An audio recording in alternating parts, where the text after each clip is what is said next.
বিস্ফোরক মামলায় কারামুক্ত হলেন বিডিআর সদস্যরা। ১৬ বছর পর স্বজনদের সাথে সাক্ষাৎ, কারা ফটকে আবেগঘন পরিবেশ। আমাকে কে ফিরিয়ে দিবে? যে সরকার আমাদের পরিকল্পিত আমাদের জেল খাটিয়েছে তার জন্য সঠিক শাস্তি এবং সঠিক বিচার হয়। কুড়িগ্রামের সিজি জামান পাইলট স্কুলের গুদাম থেকে বিনামূল্যের বই পাচারের চেষ্টা, ট্রাক ভর্তি পাঠ্যপুস্তক জব্দ হল শেরপুরে, আটক একজন। আটককৃত ব্যক্তির নাম মাইদুল, তার বাড়ি রৌমারি বলে। যতটুকু জানা গেছে বইগুলো ঢাকা নিয়ে যাওয়া হচ্ছে। ডেস্টিনেশনটা আসলে একেবারে স্পেসিফিক না, ঢাকায় একজন ব্যক্তির কাছে নিয়ে যাওয়া হচ্ছিল। তদন্তের স্বার্থে আমরা নামটা প্রকাশ করছি না। প্রভাবমুক্ত থেকে নির্বাচন আয়োজনের প্রস্তুতি নিচ্ছে কমিশন। পটুয়াখালীতে ইসি মাসুদ, রাজশাহী বিভাগে হালনাগাদ শেষে ৫% ভোটার বাড়বে বলে ধারণা। জাতীয় সংসদ নির্বাচন অবাধ, সুষ্ঠু, নিরপেক্ষ করার পূর্ব শর্তই হলো একটা নির্ভুল ভোটার তালিকা।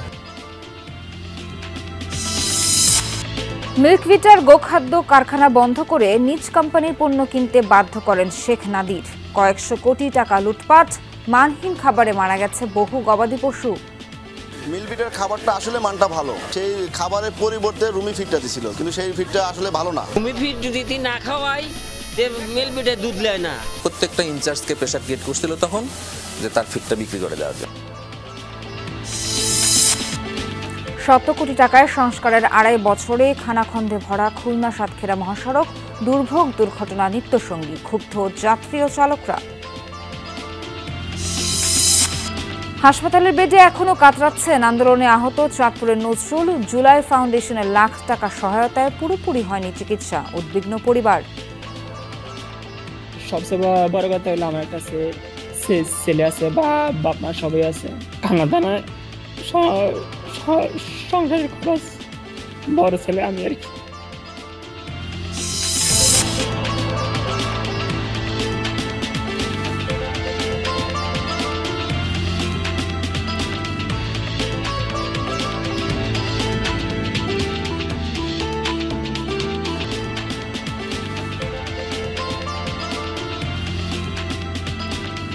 স্বাগত সবাইকে, আমন্ত্রণ বিরতিহীন সংবাদ সারা দেশে। এতক্ষণ শিরোনাম জানাচ্ছিলাম, বিস্তারিত খবর জানাতে সঙ্গে আছি নাবিলা সোহার। পিলখানা ট্র্যাজেডিতে বিস্ফোরক আইনের মামলায় জামিনের পর কারামুক্ত হলেন বিডিআর সদস্যরা। দুপুরে কারামুক্তি পেলে ১৭৮ বিডিআর সদস্যের। ১৬ বছর পর পরিবারের সাথে কেন্দ্রীয় ও কাশিমপুর কারাগারের ফটকে তারা মিলিত হন। তৈরি হয় আবেগঘন পরিবেশের। গত রোববার পিলখানা ট্র্যাজেডির পর বিস্ফোরক মামলায় অভিযুক্ত আসামিদের জামিন দেন আদালত।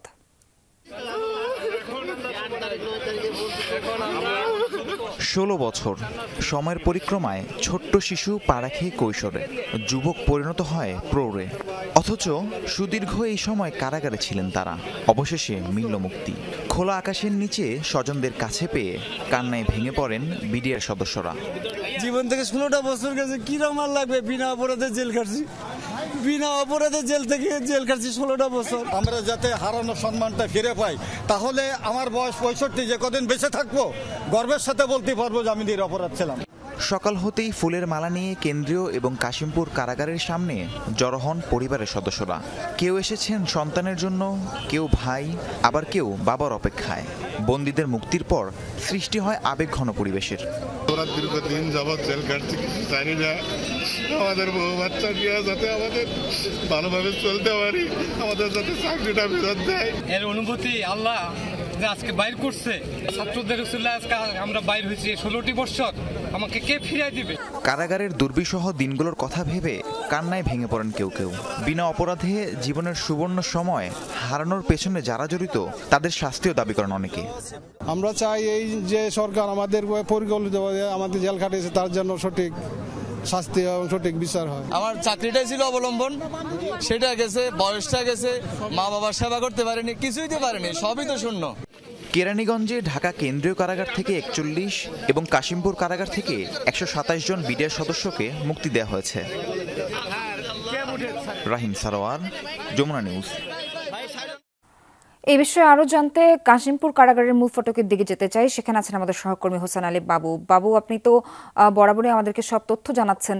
কারাগার থেকে সব বিডিআর সদস্যকে এর মধ্যে বেরিয়ে এসেছেন এবং তাদের পরিবার পরিজন সবাইকে সেখানে উপস্থিত আছেন, তারা কি বলছেন?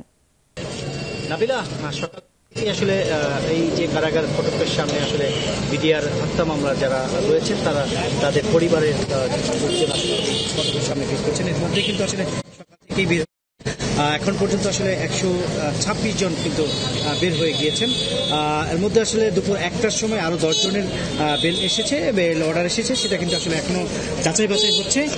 যাচাই বাছাই শেষ হলেই আসলে তারপর তাদেরকেও আসলে ছেড়ে দেওয়া হবে। সেটা কিন্তু এখনো নিশ্চিত হয়নি যে আজকে যে ছাড়বে কিনা, সেটা কিন্তু এখনো নিশ্চিত হয়নি। তার পাশাপাশি একটি তথ্য দিয়ে রাখি, এই যে কাশিমপুর কারাগারে যারা ছিলেন, আজকে যারা 26 জন বেরোচ্ছেন, এর মধ্যে কিন্তু আসলে যেটা হাই সিকিউরিটি সেখান থেকে বেরোচ্ছেন 13 জন, এবং কারাগার 1 থেকে বের হয়েছেন 24 জন, এবং কারাগার 2 থেকে বের হয়েছেন 89 জন। এই মোট 126 জন এখান থেকে বের হয়েছেন। আসলে পরিবারকে পেয়ে তারা আবেগে আপ্লুত হয়েছেন, কান্নাকাটি করেছেন, পরিবারদেরকে জড়িয়ে ধরেছেন এবং পরিবারের লোকজন তাদেরকে ফুল দিয়ে আসলে বরণ করেছেন। দীর্ঘক্ষণ তারা অপেক্ষায় ছিলেন, তাদের এই যে তার পরিবার স্বজনরা বের হবে, সেই স্বজনের অপেক্ষার প্রহর কিন্তু শেষ হয়েছে। তার পাশাপাশি কিন্তু দেখেছি অনেকেই আসলে দূর থেকে এসেছেন। এই যে 16 বছর তারা জেলে ছিলেন, মিথ্যা মামলায় মিথ্যাভাবে তাদেরকে জেলে রাখা হয়েছে, এবং তারা একটি বিষয়ে আসলে যারা বের হয়েছেন তারা একটি বিষয়ে আসলে বলেছেন যে হচ্ছে যারা মূলত অপরাধী তাদেরকে আসলে নিশ্চিত করে তাদেরকে শাস্তিতে আনা হয়, এবং যারা অপরাধী না তাদেরকে কিন্তু পর্যায়ক্রমে যেতে জামিন দেওয়া হয়। অনেকেই কিন্তু এখনো জামিন হয়নি, বেড়ে রয়েছে, ভিতরে রয়েছে, তাদের কিন্তু জামিন নিশ্চিত করার জন্য তারা এই দাবিটি জানিয়েছেন এই সরকারের কাছে। নাবিলা। বাবু, ধন্যবাদ আপনাকে। কুড়িগ্রামের রৌমারীতে শিক্ষার্থীদের বিনামূল্যে বিতরণের জন্য বরাদ্দ প্রায় 9000 বই জব্দ করা হয়েছে শেরপুরে। খোলা বাজারে বিক্রির জন্য এসব বই পিকআপে আনা হচ্ছিল ঢাকায়। এ ঘটনায় শেরপুর থেকে একজনকে আটক করা হয়েছে। জিজ্ঞাসাবাদের জন্য থানায় নেওয়া হয়েছে বই রাখার ওই গোডাউনের নাইট গার্ডকে। জানুয়ারি মাসের শেষ ভাগ, অথচ এখনো সারা দেশের শিক্ষার্থীদের হাতে তুলে দেওয়া যায়নি সব বই। ফলে নতুন বছরে পুরোদমে পড়ালেখা শুরু করতে পারেনি স্কুল পড়ুয়ারা। শিক্ষার্থীরা যখন বিনামূল্যের বই পাচ্ছে না, তখন শেরপুরে ধরা পড়েছে পিকআপ ভর্তি প্রায় 9000 বই। কুড়িগ্রামের রৌমারীর সিজি জামান পাইলট উচ্চ বিদ্যালয়ের গোডাউন থেকে এসব বই খোলা বাজারে বিক্রির জন্য ঢাকায় আনা হচ্ছিল। শেরপুর সদরের ধাতিয়াপাড়া এলাকায় বই সহ পিকআপটি জব্দ করে পুলিশ। মাল উঠাইছি স্কুল থেকে, রৌমারী বাজার থেকে উঠাইছি মাল। এই মালের কোনো ডকুমেন্ট পাইছি না। ডকুমেন্ট যখন না পাইছি আমি জানাইছি যে ভাই এগুলা মালের কোনো ডকুমেন্ট নাই, কোনো চালান মালান নাই, এটা কি করবো? মাহাজন আমার বলছে যে গাড়ি তাহলে তুমি বাস স্ট্যান্ডে নাও। পরে আমি গাড়ি আমার বাড়ির সামনে রেখে দিয়েছিলাম, রেখে দিয়ে পরে পোলা মানে আর কি আটকেছিল। আমার গাড়িটা টিপ দিতে আছে আকরাম ভাই পরশুদিন রাত্রে 12,000 টাকা ভাড়া রৌমারীর উদ্দেশ্যে থেকে নিয়ে যাবে আর কি, কাগজের টিপ বইলা গাড়িটা নিয়ে যাইছে, আমি গাড়ির মাহাজন। পুলিশ সুপার জানান, এ ঘটনায় শেরপুর থেকে মাইনুল নামে একজনকে আটক করা হয়েছে। তার বাড়ি রৌমারীতে। জড়িতদের আইনের আওতায় আনতে কাজ চলছে। ঢাকায় একজন ব্যক্তির কাছে নিয়ে যাওয়া হচ্ছিল। তদন্তের স্বার্থে আমরা নামটা প্রকাশ করছি না, যাতে আমরা ওই ব্যক্তিটাকেও আইনের আওতায় নিয়ে আসি। রৌমারীর সিজি জামান পাইলট উচ্চ বিদ্যালয়ের ভারপ্রাপ্ত প্রধান শিক্ষকের দাবি, গোডাউন থেকে বই চুরি হয়েছে বলে শুনেছেন তিনি। আর উপজেলা মাধ্যমিক শিক্ষা কর্মকর্তার দায়িত্বে থাকা কামরুল ইসলাম জানিয়েছেন, বিষয়টি খতিয়ে দেখে প্রয়োজনীয় ব্যবস্থা নেওয়া হবে।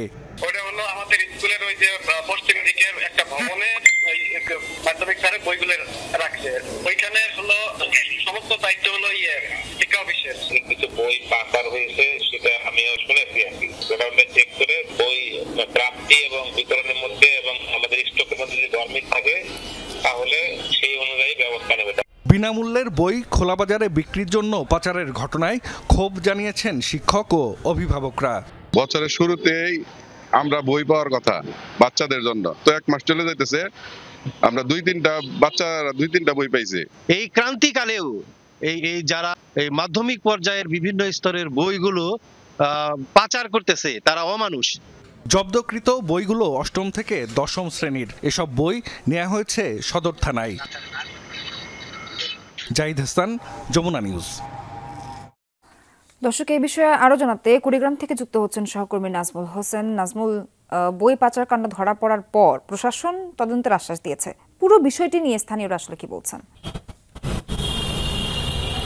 সোয়ার, আপনি যেমনটি বলছিলেন যে কুড়িগ্রামের রৌমারী উপজেলা, এই কুড়িগ্রাম জেলা থেকে রৌমারী এবং রাজীবপুর উপজেলা এই দুটা কিন্তু ব্রহ্মপুত্র নদ দ্বারা বিচ্ছিন্ন, একদম প্রত্যন্ত চর অঞ্চল এবং যোগাযোগ বিচ্ছিন্ন জেলা সদর থেকে, যার কারণে এইখানটা প্রশাসনিক বা অন্যান্য যেভাবে নজরদারি থাকার কথা সেই জায়গাটা কিন্তু জেলা থেকে একটু কষ্টকর প্রশাসনের পক্ষ থেকে নজরদারি রাখাটা। আর এটার সাথে সরাসরি ঢাকার সঙ্গে রৌমারী রাজীবপুরের সরাসরি সড়ক যোগাযোগটা খুবই ভালো হওয়ার কারণেই যে ধরনেরই অপরাধ হোক না কেন সেটা সংগঠিত করা খুব সহজ হয়।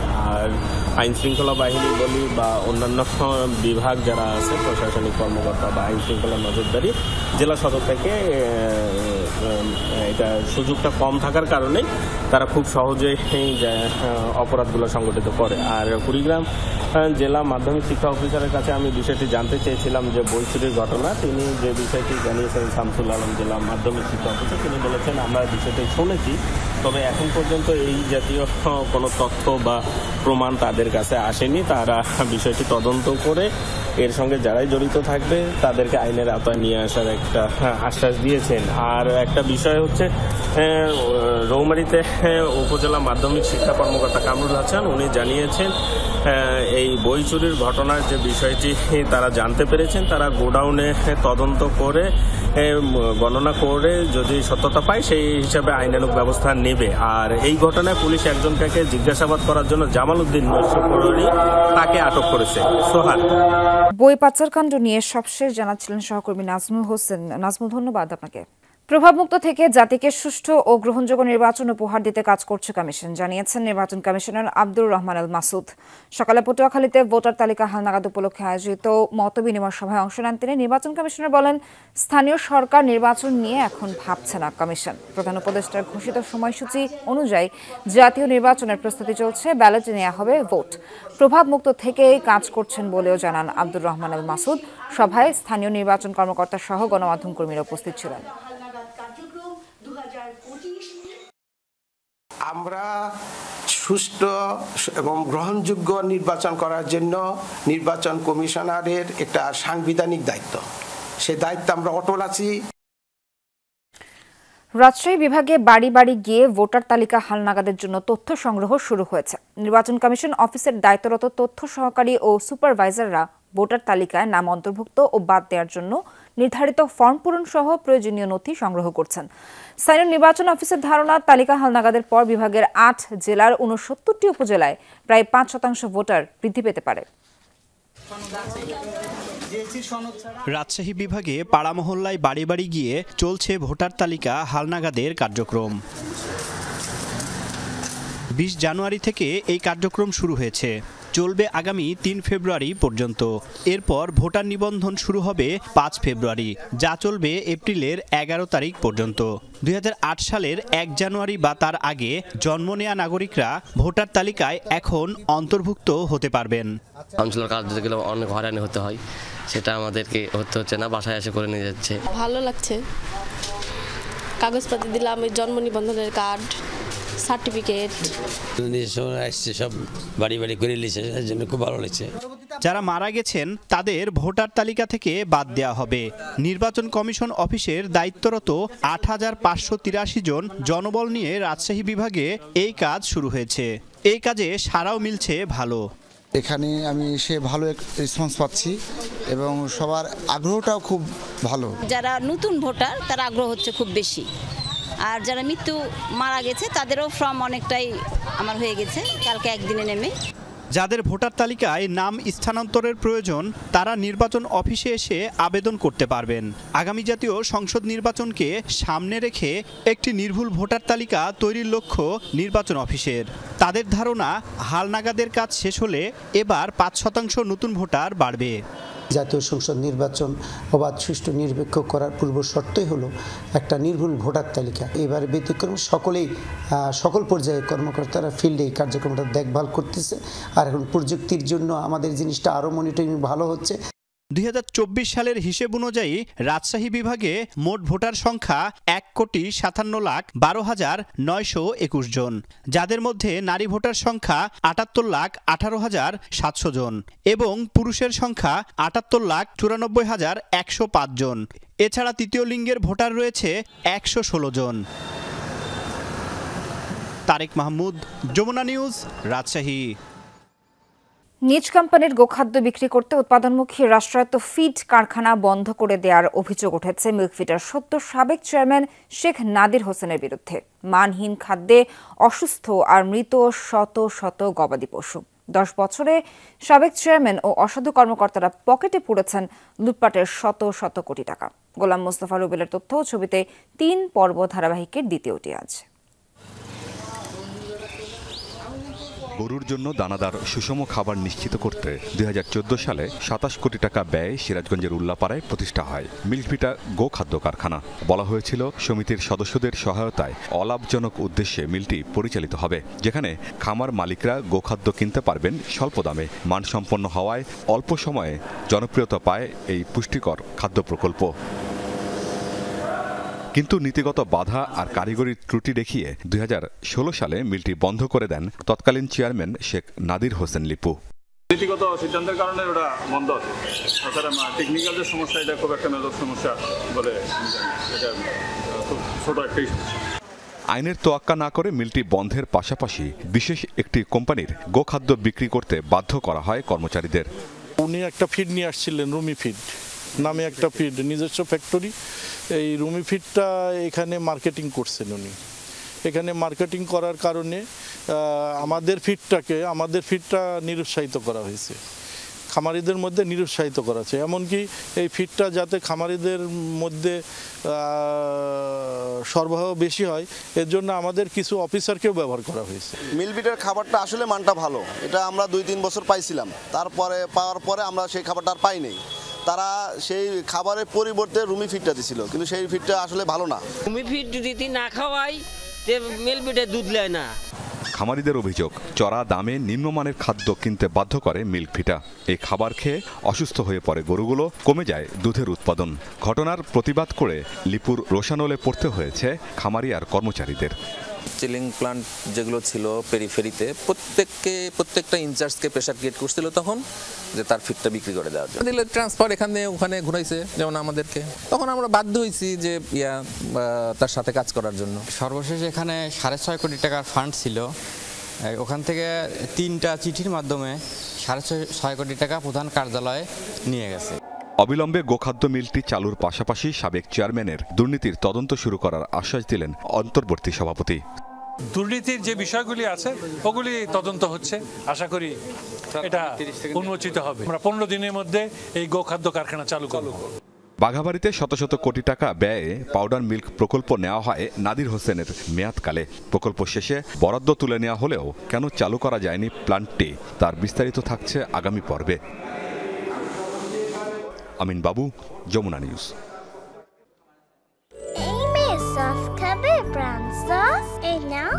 মজা না খেলে মুখে লাগাবে, তোকে আর দিব না। একা একা খাচ্ছো, শেয়ার করবে না? সবকিছুতে শেয়ার হয়, সসের বসে হয় না। প্রাণসল, সসের বস। টাঙ্গাইলের সখীপুরে বাগান থেকে এক ব্যবসায়ীর গলা কাটা মরদেহ উদ্ধার করেছে পুলিশ। সকালে উপজেলার চকচকিয়া শ্রীপুর গ্রামের একটি লেবু বাগান থেকে মরদেহটি উদ্ধার করা হয়। পুলিশ জানায়, গতরাতে নিজের ব্যবসা প্রতিষ্ঠান বন্ধের পর বাড়ি ফেরেনি আব্দুস সালাম। বিভিন্ন জায়গায় খোঁজাখুঁজি করলেও সন্ধান পায়নি পরিবার। পরে বাড়ির কাছে লেবু বাগানে আব্দুস সালামের গলা কাটা মরদেহ দেখতে পায় স্বজনরা। খবর পেয়ে পুলিশ ঘটনাস্থলে পৌঁছে ময়নাতদন্তের জন্য মরদেহ মর্গে পাঠায়। এ ঘটনায় মামলার প্রস্তুতি চলছে বলেও জানায় পুলিশ। খানাখন্দে ভরপুর আর ঢেউ খেলানো রাস্তা। শুকনো মৌসুমে ধুলায় দূরের জিনিস দেখা দেয়, তেমনি আবার বর্ষায় কাদা পানি জমে থাকে সড়কে। এই চিত্র খুলনা সাতক্ষীরা মহাসড়কের। নাজেহাল সেই পথে বছরের প্রায় প্রতি মাসে ঘটে দুর্ঘটনা। যদিও মাত্র 2.5 বছর আগে 100 কোটি টাকা ব্যয়ে সংস্কার করা হয়েছিল সড়কটি। সড়কের বেশিরভাগ জায়গাতেই নেই কার্পেটিং, উঠে গেছে পিচ, বালু, পাথর, কোথাও কোথাও আবার দেখা মেলে ছোট বড় গর্তেরও। অথচ এটি খুলনা সাতক্ষীরা জাতীয় মহাসড়ক, বিভাগের সবচেয়ে ব্যস্ত সড়কেরই এমন দুরবস্থা। মহাসড়কের খুলনা 0 পয়েন্ট থেকে চুকনগর পর্যন্ত 30 কিলোমিটার অংশে চলাচল রীতিমতো চ্যালেঞ্জিং ব্যাপার। রাস্তার উঁচু নিচু অংশে পাওয়া যায় রোলার কোস্টারের অনুভূতি। বর্ষাকালে কাদামাটির কারণে যান চলাচল সম্ভবই হয় না। প্রতি মাসেই একাধিক দুর্ঘটনা হয় বেহাল এই সড়কে। 2024 সালে মহাসড়কটিতে দুর্ঘটনায় প্রাণ গেছে 19 জনের। ভাঙ্গাচুরা, মানুষ চলতে পারে না, ইজি ভেহিকেলেরা চলতে খুবই কষ্ট, বাসালারা ধাক্কাইয়ে যায়, নিঃশ্বাস নিতে কষ্ট হয়, ধুলার কারণে যানজট প্রচুর, ভাঙার কারণে মাজা ব্যথা হয়ে যাচ্ছে। সকাল থেকে সন্ধ্যা ঠিক মতো চালাইতে পারি না, প্রতিদিনই অ্যাক্সিডেন্ট, ভাঙাচুরা, গ্লাস ভেঙে পড়ে যাচ্ছে, চাকা ভেঙে পড়ে যাচ্ছে। হাইওয়ে একটা সুন্দর রাস্তার উপরে যদি ইট দেয় তাই তো দেখতে একটু লজ্জার বিষয়, মানে দারুণ লজ্জার বিষয় এইটা, বুঝছেন। বর্ষার সময় কাদা যখন হয় তখন ওই অটো যদি আমরা আসতে চাই 0 পয়েন্টে আসতে চাই না। বর্ষাকালে তো মনে করেন গাড়ি চালানোর মতো পরিবেশ নেই, মনে করেন যে কাদা পানি গাড়িতে মাইকে যাচ্ছে, নিজেদের গায়ে মাইকে যাচ্ছে। ধুলাবালুর কারণে বিপাকে পড়েছেন সড়কের দুই পাশের ব্যবসায়ীরাও। বালু ঠেকাতে দোকানের সামনে নেট দিয়েছেন কেউ কেউ, তবুও রক্ষা হয় না। নেট টানাইছি ধুলোর জন্যে, রাস্তার খারাপ এই জন্য ধুলো আসতেছে, এই জন্য নেট টানাই দোকানদারি করতেছে। দোকানে বসতে পারি না, কাস্টমার আসে না, এই অবস্থা হয়েছে আমার খুব খারাপ। 10 মিনিট পর পর সব ঝাড়া লাগে, আবার 10-15 মিনিট দাঁড়ায় আছি, আবার ঝাড়া লাগে। আগে বেচাকেনা ভালো হতো, এখন একটু কম হয়েছে ধুলাবালির জন্য, বেচাকেনা একেবারেই না, এখানে বসতেই তো পারে না, তাহলে বেচবো কিভাবে। জনগণের দুর্ভোগের কথা জানেন সড়ক বিভাগের কর্মকর্তারা, তবুও সমাধান কেন মিলছে না? মেজর ওয়ার্ক ছেড়ে এটা আসলে কমানো সম্ভব না। তো আমি অলরেডি চিঠি দিয়েছি এবং আমি হোপফুল, আমার 2টা প্রপোজাল আছে পিএমপিতে অন্তর্ভুক্ত করার জন্য। ওই দুটো প্রপোজাল যদি পাস হয়ে যায় আমি আশা করি আমি অনেকখানি ইয়ে করে ফেলতে। 2021 সালে খুলনা চুকনগর অংশের সংস্কার করা হয়। 30 কিলোমিটার সড়ক সংস্কারে খরচ হয়েছিল 109 কোটি টাকা। রাহিম সারোয়ার, যমুনা নিউজ। মানিকগঞ্জ জেলা যুবলীগের যুগ্ম আহ্বায়ক আব্দুর রাজ্জাক রাজাকে আদালত থেকে জেলখানায় নেয়ার পথে পুলিশ ভ্যান আটকে বিক্ষোভ করেছে বৈষম্য বিরোধী ছাত্র আন্দোলনের নেতাকর্মীরা। দুপুরে জেলা চিফ জুডিশিয়াল ম্যাজিস্ট্রেট আদালতে তোলা হয় আব্দুর রাজ্জাককে। বৈষম্য বিরোধী আন্দোলনকারীদের উপর হামলা মামলায় তার 10 দিনের রিমান্ড আবেদন করে পুলিশ। এ সময় মামলার নথি জজ কোর্টে থাকায় পরবর্তীতে শুনানির দিন ধার্য করে রাজ্জাককে কারাগারে পাঠানোর নির্দেশ দেন আদালত। পরে জেলখানা নেয়ার পথে পুলিশ ভ্যান লক্ষ্য করে ডিম ও জুতা নিক্ষেপ করে বৈষম্য বিরোধী ছাত্র আন্দোলনের নেতাকর্মীরা। পরবর্তীতে ন্যায় বিচার নিশ্চিতের আশ্বাস দিলে ব্যারিকেড ছেড়ে দেন আন্দোলনকারীরা। শরীরের কোমর থেকে পায়ের তালু পর্যন্ত অচল ছেড়ে গেছে সহধর্মী নিয়ম। একমাত্র সন্তান আর অসাড় শরীর নিয়ে হাসপাতালের বেডে কাতরাচ্ছেন ছাত্র জনতার আন্দোলনে আহত চাঁদপুরের যুবক নজরুল ইসলাম। ভাই বোনের লেখাপড়া বন্ধ, চরম উৎকণ্ঠায় কাটছে দিন রাত। এ পর্যন্ত জুলাই ফাউন্ডেশন থেকে মাত্র 1 লাখ টাকা সহায়তা পেয়েছেন নজরুল, যা প্রয়োজনের চেয়ে খুবই নগণ্য। চিকিৎসকরা বলছেন নজরুলের স্বাভাবিক জীবনে ফেরা অনিশ্চিত। 5 আগস্টের আগে সামনে এগিয়ে চলার যে স্বপ্ন দেখতেন নজরুল, সেই চোখে মুখে এখন বাসা বেঁধেছে শুধুই হতাশা। অনিশ্চিত জীবনের কথা ভেবে একমাত্র ছেলেকে রেখে চলে গেছে স্ত্রীও। চলার সক্ষমতা হারিয়ে হাসপাতালে বেডে শুয়ে দিন কাটছে চাঁদপুরের মতলবের কাঠমিস্ত্রি নজরুল ইসলামের। দ্রব্যমূল্যের ঊর্ধ্বগতিতে অতিষ্ঠ হয়ে স্বৈরাচার বিরোধী আন্দোলনে সামিল হয়েছিলেন নজরুল। চট্টগ্রামের পতেঙ্গার স্টিল মিল বাজার এলাকায় পুলিশের গুলিতে শয্যাশায়ী নজরুলের ফুসফুসে এখনো বিঁধে আছে বুলেট। সবচেয়ে বড় কথা হলো আমার একটা ছেলে আছে, বা বাপ মা সবাই আছে, বউটা আমার নাই, আমার চলে গেছে আর কি। খানা দানা, সংসারের খরচ, বড় ছেলে আমি আর কি। পরিবারের একমাত্র উপার্জনক্ষম নজরুল দীর্ঘদিন চিকিৎসাধীন। আয় রোজগারের পথ বন্ধ হয়ে যাওয়ায় নিঃস্ব পরিবার। নজরুলের চিকিৎসা ও শিশু সন্তানের ভবিষ্যৎ নিয়ে দুশ্চিন্তা পিছু ছাড়ছে না। আমার সংসার অনেক নিয়ে হয়ে গেছে, আমার সংসারকে চালাই। একটা নাতি আছে, ওনার কি অবস্থা হইব, আমার ছেলের কি অবস্থা হইব, আমার সংসারের কি অবস্থা হইব। তার বাবা বৃদ্ধ মানুষ এবং একজন কৃষি শ্রমিক, যখন কাজ থাকে তখন কাজ করে, এখন তাদের সংসারটা প্রায় অচল। স্বাভাবিক জীবনে ফিরতে না পারলেও উন্নত চিকিৎসায় নজরুলের বর্তমান অবস্থার কিছুটা উন্নতি হতে পারে বলে জানালেন চিকিৎসক। গুলির আঘাতে তার স্পাইনাল কর্ড, আমরা যে মস্তিষ্ক থেকে যে রক্তটা আর কি যে শরীরের নিচে যে সারা শরীরে যে নার্ভ সাপ্লাই দেয়, এই স্পাইনাল কর্ড ইনজুরি হয়েছে, ফলে তার শরীরের নিম্নাংশ মানে পুরোপুরি অবশ বা প্যারালাইসিস হয়ে গেছেন। পুরোপুরি নিরাময় হয়তো সম্ভব হবে না, তাকে ফিজিওথেরাপির মাধ্যমে এবং হুইল চেয়ার বা অন্যান্য আর কি যে আধুনিক যে ডিভাইস, এই ডিভাইসের মাধ্যমে তাকে যতটুকু রিহ্যাবিলিটেশন করা যায়। নজরুলের পরিবারের পাশে দাঁড়াতে সরকারের প্রতি দাবি সহযোদ্ধাদের। এই জনতারা সহযোগিতার কারণে আমরা গণ অভ্যুত্থানে সফল হতে পেরেছি। আজকে আমাদের এই জনতারা মৃত্যুশয্যায় লড়ছে, আমাদের তাদের পাশে থাকা আমাদের প্রয়োজন। ওনার একটা পুনর্বাসন, ওনার ফ্যামিলির একটা কর্মসংস্থান, ওনার ভাইয়ের পড়ালেখা, ওনার বোনের পড়ালেখা এবং ওনার যে ছোট বাচ্চাটা আছে ওর বাচ্চাটার পুরোপুরি দায়ভার যেন সরকার গ্রহণ করে। মাত্র 13 বছর বয়সে সংসারের হাল ধরেছিলেন নজরুল। 5 ভাই বোনের মধ্যে দ্বিতীয় নজরুল চট্টগ্রামের পতেঙ্গায় স্টিল মিল বাজার এলাকায় কাঠমিস্ত্রির কাজ করতেন। সাবরিনা লিজা, যমুনা নিউজ। মৌলভীবাজারের শ্রীমঙ্গলে 1,28,00,000 টাকার অবৈধ ভারতীয় সিগারেট পুড়িয়ে ধ্বংস করেছে 46 বিজিবি ব্যাটালিয়ন। সকালে শ্রীমঙ্গল ব্যাটালিয়ন সদরে আনুষ্ঠানিকভাবে এসব সিগারেট আগুনে পুড়িয়ে ধ্বংস করা হয়।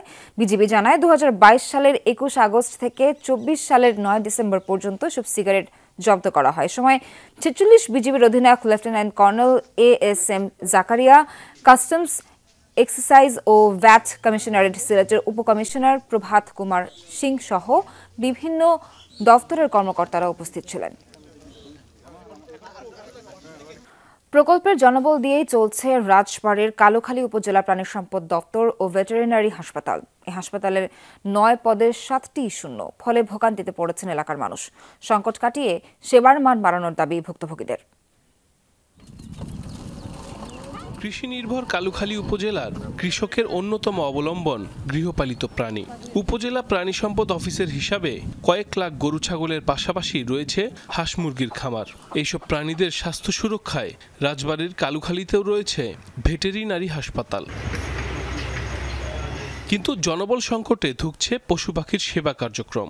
প্রতিষ্ঠার 10 বছরেও পূরণ হয়নি লোকবল। 9টি পদের মধ্যে ভেটেরিনারি সার্জন, উপসহকারী কৃত্রিম প্রজনন কর্মকর্তা সহ 7টি পদই শূন্য। এতে কাঙ্ক্ষিত সেবা থেকে বঞ্চিত হচ্ছেন 7 ইউনিয়নের খামারি ও পশুপালনকারীরা।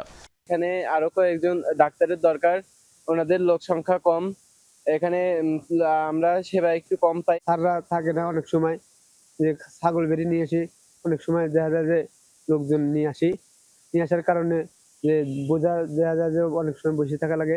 এলাকার সাধারণ জনগণ প্লাস আমার প্রান্তিক খামারি জনসাধারণের সেবা নিশ্চিত করার জন্য আমার বিভিন্ন প্রকল্পে যারা কর্মরত আছে তাদেরকে দিয়ে আমার হাসপাতালের দৈনন্দিন প্রাত্যহিক সেবা, স্বাস্থ্যসেবা এবং অন্যান্য কার্যক্রম পরিচালিত করতে হচ্ছে। আমি কিছুটা চ্যালেঞ্জের সম্মুখীন হচ্ছি জনবলের অভাবে, আমি যেটি আমার ঊর্ধ্বতন কর্তৃপক্ষকে জানিয়েছি।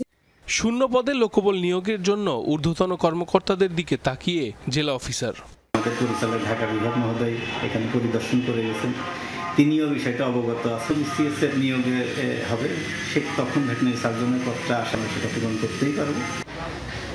হাসপাতালে জনবল সংকট কাটিয়ে পশু পাখির সেবার মান বাড়ানোর দাবি ভুক্তভোগীদের।